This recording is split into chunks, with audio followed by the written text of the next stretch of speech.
Although the First Amendment is the most well-known amendment of the Bill of Rights, it is also the most misunderstood. The public mistakenly assumes that the right to free speech guarantees them a limitless right to free expression. That is not the case. The First Amendment only protects against government restrictions on the freedom of speech. A perfect example of this is the National Football League players who have been taking a knee during the singing of the national anthem.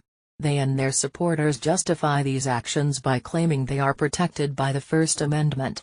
While the Bill of Rights protects against the government's ability to censor them, it does not prevent the NFL teams they work for from taking action against these players. NFL teams have every legal right to force players to stand. Full teams are paying their players to show up and perform their jobs as outlined by extensive contracts and official league policies.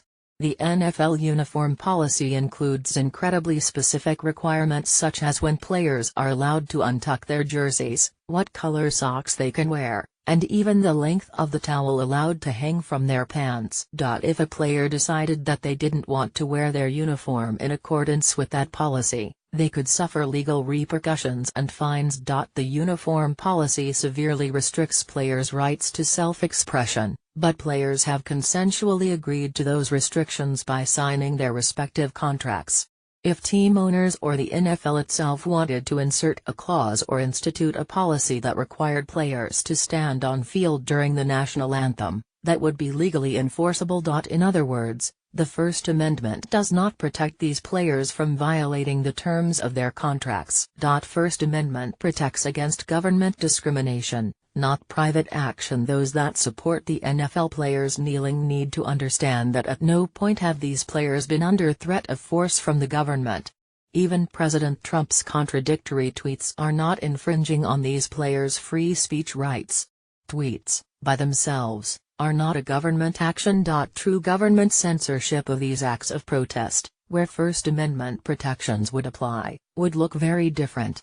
If, for example, the FCC decided that it would no longer allow the broadcast of NFL games that featured kneeling during the national anthem, that would be state action in violation of the First Amendment. But the government has not taken any action against NFL players for kneeling during the national anthem, and therefore these players' First Amendment rights are not being violated. NFL teams retain the legal right to enforce whatever code of conduct they prefer.